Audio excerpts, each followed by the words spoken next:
FOMO, FOOP, FONGO. What in the world are we talking about? Well, stay tuned because you might have a few aha moments as we lift the lid on some subconscious things that might be influencing you without you even knowing it. Welcome to Your First Home Buyer Guide, the podcast for first home buyers who want to get it right. I'm Meighan and that was Veronica. We're both buyer's agents and probably old enough to be your mums. But that's a good thing because between us, we've got over 40 years experience and we are going to share with you bucket loads of stories about avoidable mistakes. Together, we're going to make sure that you get unbiased and real information that you can rely on so you can get where you want to be without missing a step.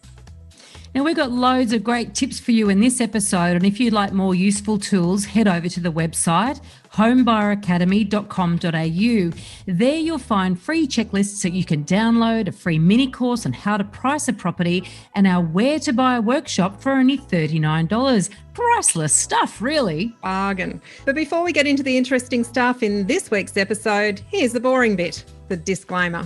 You, of course, know that nothing in this podcast is to be taken as personal advice. We always recommend getting the advice of an expert in their field of expertise. Now, we've done our very best to ensure that the content is correct at the time of recording, but things change. So check with the relevant government authority or your advisors to get the most up-to-date information.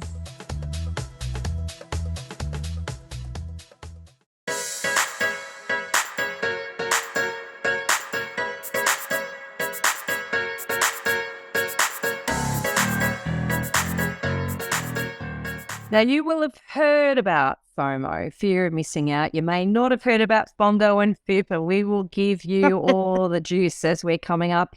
But before we get into that, what's at your special house this week, Meighan?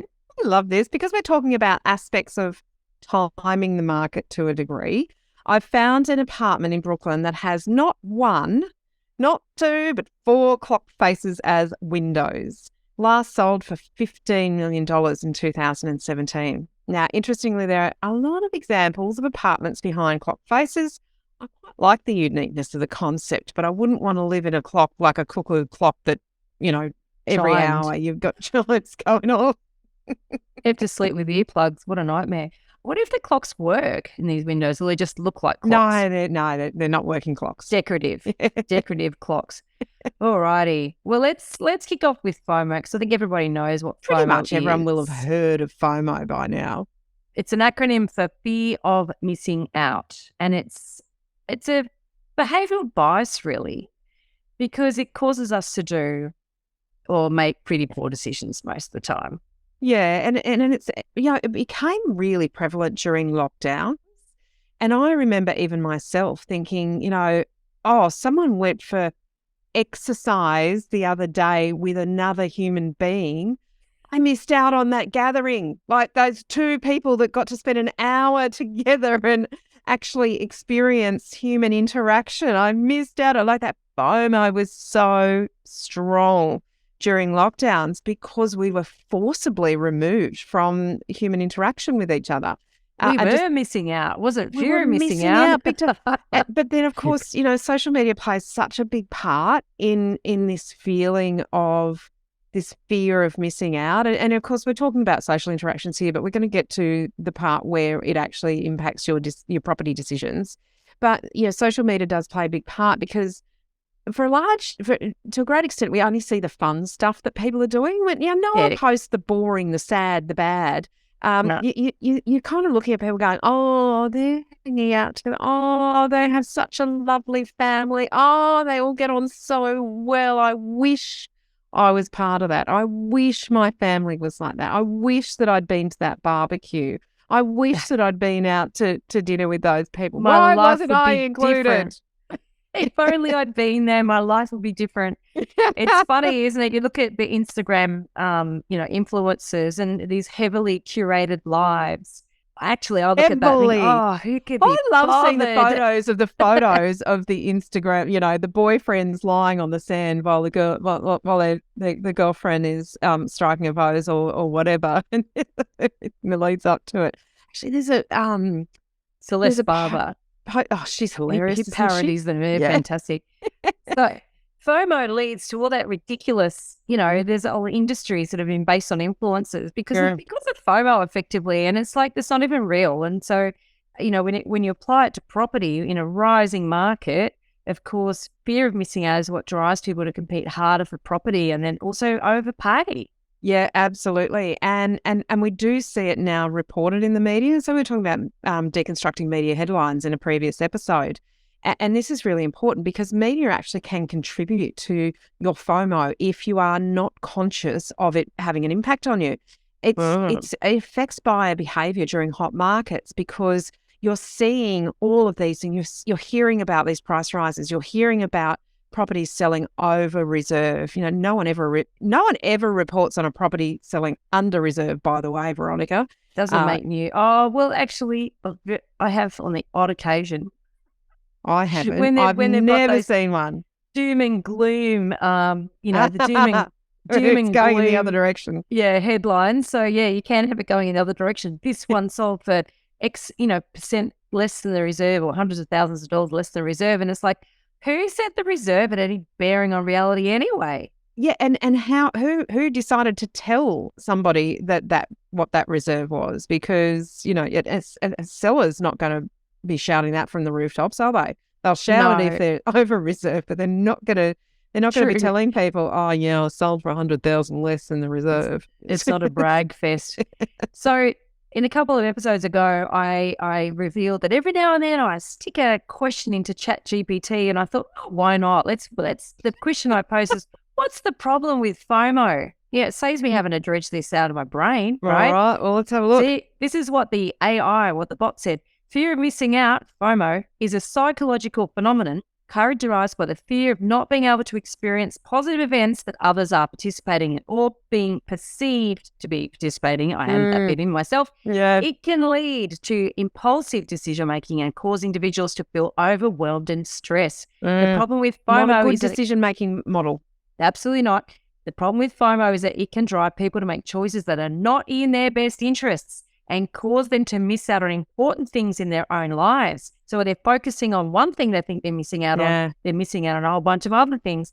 Additionally, it can lead to a cycle of constantly seeking external validation and being unhappy with what they have. Yeah. So that's and how does the this apply to property? Well, we've seen it all the time. It's just all you need to do is watch an auction. Be an observer at auctions. And you will see FOMO at its absolute worst or best, whichever way you kind of look at it. And you can see the body language in people who maybe have missed out a couple of times at an auction or on an offer on a property.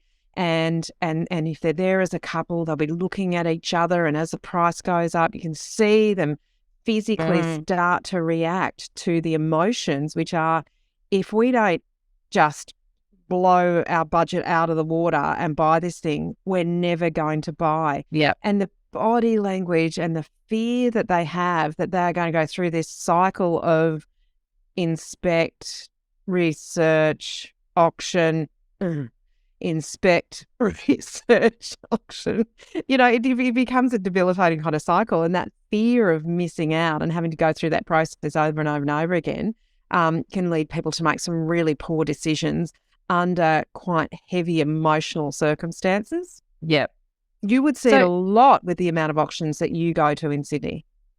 Yeah, and I love going to auctions because I do love seeing this play out, particularly when I'm not bidding. If I'm not bidding, I can be a totally objective observer.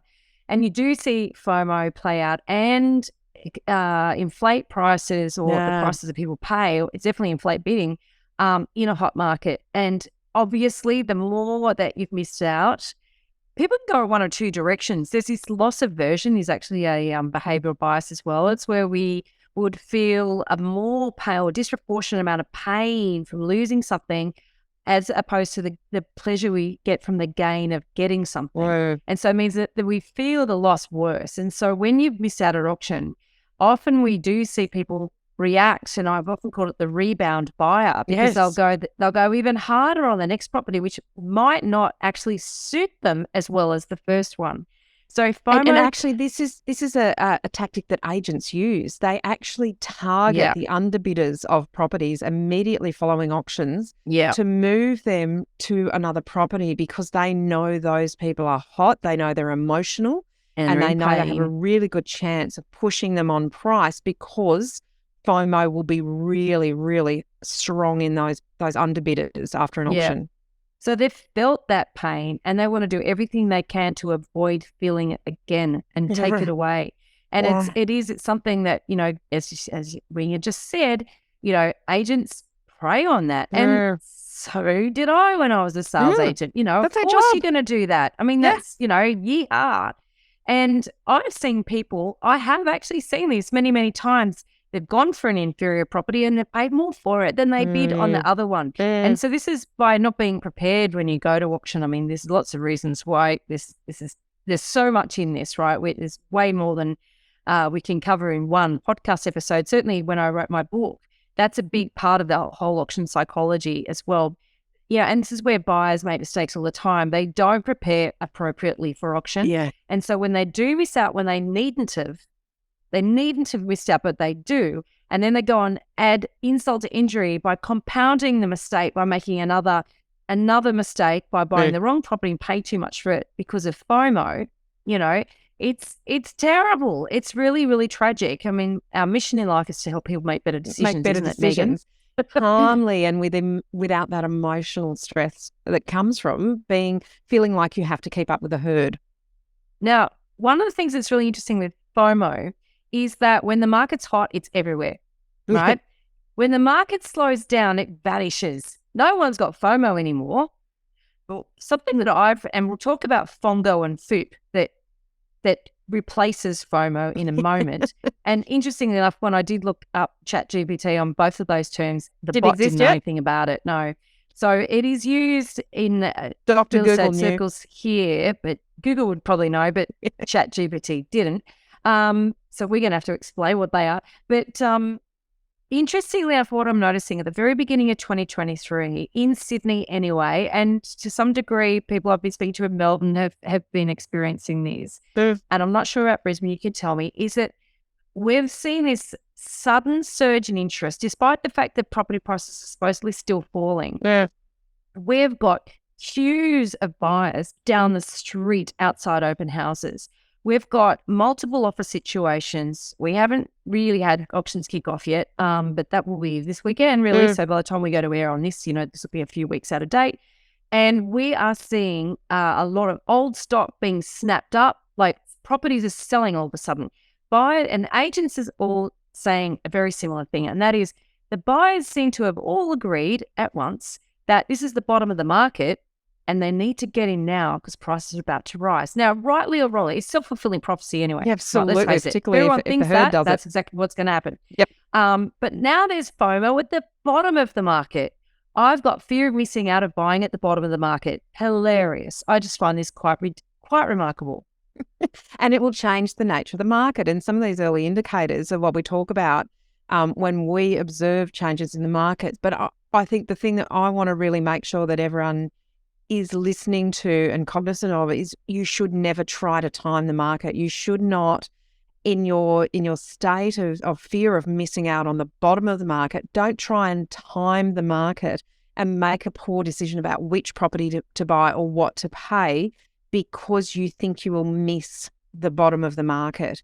You still need to focus on the quality of the property that you're buying and paying the right price for that particular property in the current market.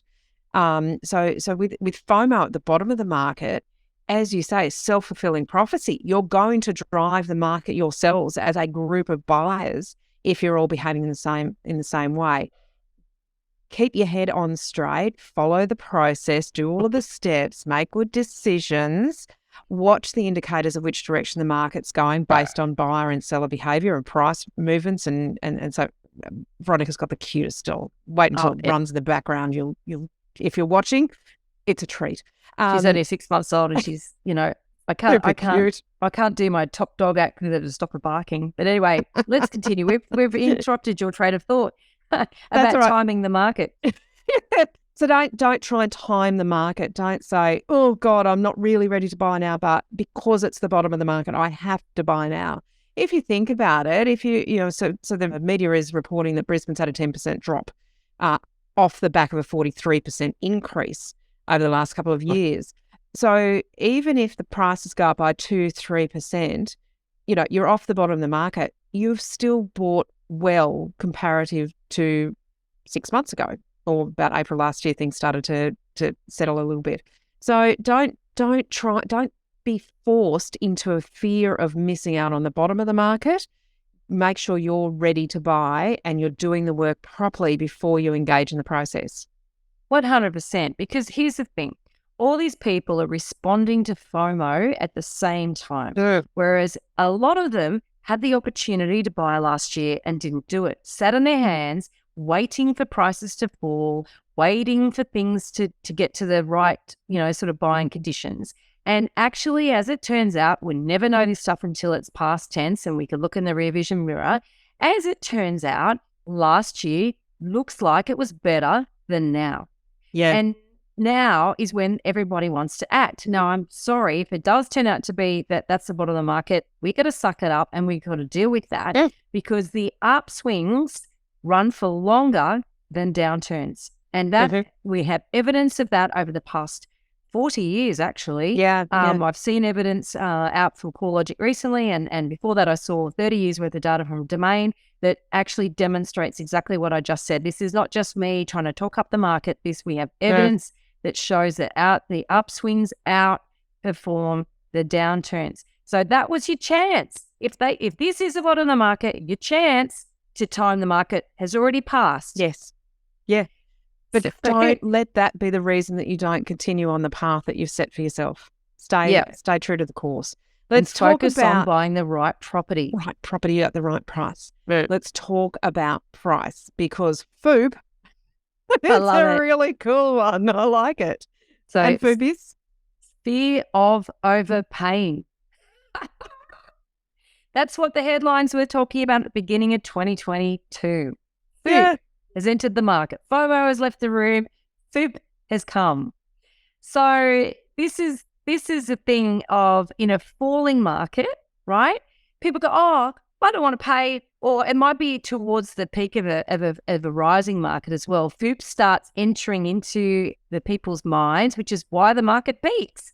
Because it actually happens at all levels. Because I remember when the market really started to rise rapidly towards the end of October 2020 in Brisbane, I remember doing some indexation on pricing, and if you've done our course, free course, mini course on how to price a property, you'll have a bit of an idea of what I'm talking about. But I remember people saying, but if the data says that I should pay this, why should I pay that plus X? And it's that understanding as a market is starting to rise, you don't want to be the one that's missing out all the time. Similarly, you don't want to be the one that's paying extraordinarily over just because you missed out on a few places at auction and you've got that, that fear of missing out. The fear of overpaying can actually stop you from engaging and moving forward with a purchase. You're scared. You're scared the market will peak and prices will drop and you'll be the one holding the highest price. Yeah, which is very uncomfortable. Nobody wants that situation. The problem is that the focus is on the wrong thing. The focus always needs to be buying the right property, buying a good asset. But instead, everyone's thinking, I've got to beat the market. Now, you cannot control the market. Yeah. The market is its own force, right? But you can control what you buy. And you can control what you pay for that property. And if you have a process by which you say, right, I'm not going to be tossed around by all the media. I'm not going to be tossed around by the sentiment. I'm going to focus on buying the right property for me. And when it comes to working out the right price to pay for that property, I'm going to actually properly research the market and I'm going to adjust it according to whether it's rising or falling at the time. But I'm also going to be focused on buying a really good asset. And I can tell you that whilst prices will rise and prices will fall, not every property rises and falls at the same rate. Yeah. Good properties rise. Totally true. Very, very, they continue to rise, sometimes even in soft markets. Sometimes while other prices are falling, good properties can go up in value. And this is the thing such a good point to make. It's not discussed enough. right? It is such a good point, Veronica, because, you and I talk a lot about looking at the resales of properties that haven't been improved. That's the best indicator of prices. And you have examples in Sydney. I've got examples in Brisbane of properties that, even though things are slowing from a median house price point of view, these properties have sold for more than you would have expected during the same period of time. And it's because they're a quality asset that people want. They have that scarcity factor, but the popularity factor that drives prices regardless of market conditions. So getting the asset, getting the property right, the quality of the property right is, you want to pay the right price, but it shouldn't be the main factor in choosing a property or making decisions. You've got to remember to apply logical thinking to this, and that is choosing the right property, not trying to time when you do it. FOMO leads people to buy anything just to get on the ladder so they're not missing out. Yeah. Fear, FOOP, or fear of overpaying can lead people to not buy something that is a great asset and is really good for them, because they think, I shouldn't be overpaying for that because everything's falling. And they fail to understand the difference between a good asset and a poor asset. And if you learn that, if you learn what is desirable, a slower market, and throwing FOOP out the window, focusing very much on the right property. Oh my God, some of the buyers that we got for clients, in 2022, because we were focused very much on the quality of the thing, you got to pick the eye teeth out of it, because in a slower market, there's not as much quality on the market anyway. Yeah. But when you do see one, you go, right, this is rare, and it's rare that we're not going to have to compete as hard for it as we would in a hot market when everyone's fighting over it. Yeah. So that's the thing. FOMO drives people to compete for crap, and FOOP stops people buying good stuff. It's a good point, because let's look at something that isn't an A-grade asset. Maybe it floods, maybe it's on really close to a train line, maybe it's on a really, really busy road. So these sorts of things are what people will pay extraordinarily high prices for only in a really hot market. They will not pay strong prices for those. They'll look for any other asset that they can that is a better or doesn't have those overriding negatives or objections that can't be overcome. They'll look for everything else before they settle on a B grade or a C grade asset. And that is the big difference in making, applying your logical thinking and focusing on the quality of the property, as opposed to, well, what can I get cheap, or what, am I going to pay too much for that because so many other people still like it, but the prices should be falling. If you've got people competing for a property in a slow market, it's probably an indication it's a good property. Absolutely, and we remind our clients of that. There's one property that we bought, a 2-bedroom Art Deco apartment in Bondi Beach with parking. Honestly, they're like hen's teeth, these things, and it was at the, probably say at the bottom of the market now, because maybe now it's a few months ago, I think it was November we bought it, and there were 5 people registered in a slow market. Right. Other properties were getting no people registered. 5 on this one, but it was nowhere near as competitive as it would have been in a hot market. So you would have had 25 people, maybe 30 people register, but 5 when there's lots of options but nobody registering. And everybody got a chance to bid too. I think that popularity is there. Yeah, great Good asset, indicator. and we bought it at a really reasonable price. But I think everyone that we were bidding against was thinking if they were bound by FOOP, whereas we could see how good that asset is and how it will just leap ahead. And so that stopped those people buying, and so we took advantage of that. So I can say you can too. FONGO. This is not used as much, but this is a term. FONGO is fear of not getting out. So look, you're not going to worry too much about this because you're first home buyers. You just want to get in. But FONGO is something that people were talking about a lot at the very end of 2017 to 2018. 2018 was a horrible year for property owners. Yeah.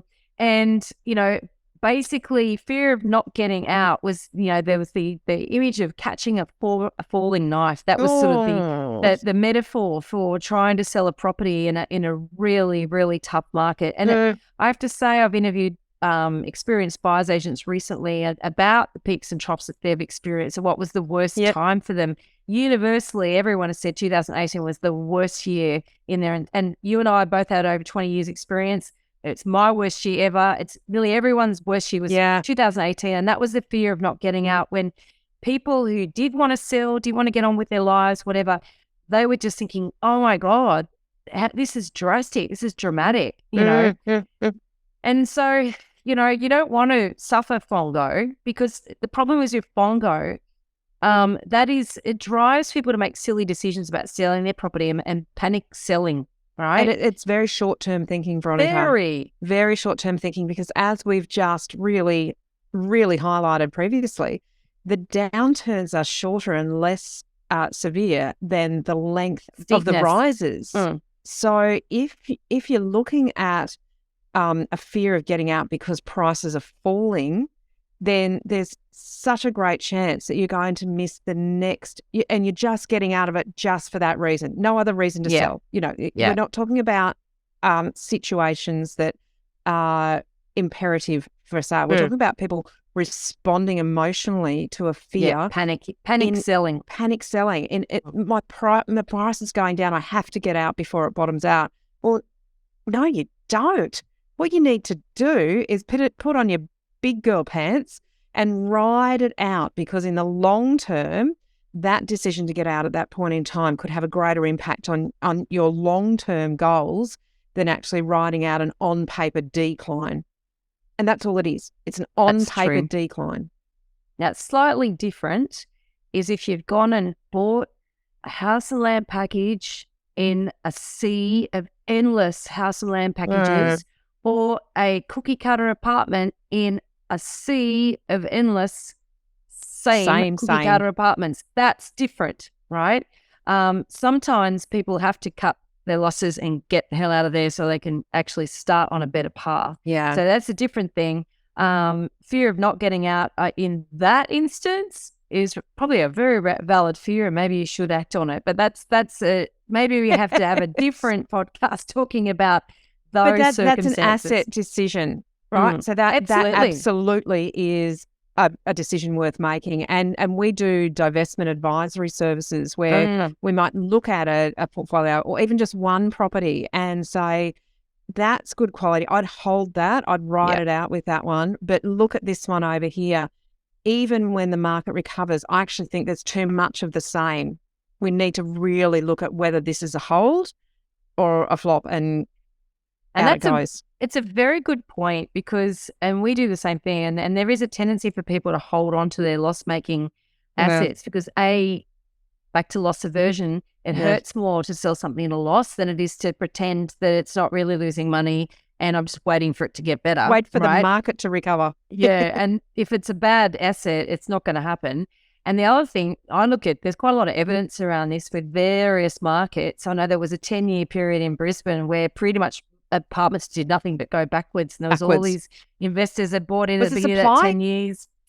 More and more being built. And then in Melbourne, over that boom I mentioned before, the end of the boom in 2017, in that boom that lasted really 2013 to 17 or beginning of 17, 60% of apartment on sale. So that means brand new apartments that have been bought and then on sold. So that first time resale in Melbourne, 60% of them sold at a loss at a time when prices were rising with everything else. Shocking and awful. And so, there are, so we could do an entire podcast, probably do an entire course on how to avoid getting into that trap. But that's FOMO for you, fear of not getting out.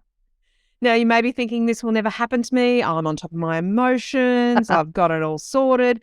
But just check in on yourself, your self-talk, and see if FOMO, FOOP or FONGO are subconsciously affecting your decisions and behaviour. Because if you can get on top of that, then you can make better logical decisions. Awareness will help you make better decisions and not follow the herd, because that's what we're talking about here. We are talking about herd mentality. In this episode, we've covered a very small part of our 10-step online course for first-time buyers. If you would like to learn more about the process and how to buy without making a mistake, then head over to our website, www.homebuyeracademy.com.au. Don't forget to subscribe to the podcast so you won't miss an episode. And if you like what you've heard today, please give us an iTunes review. 5 stars would be wonderful. It will help others find us as well. Thank you for joining us. We hope you found this really useful. And if you have, please share the love with others who you know are in the same boat. We'll be back next week with some more priceless stuff.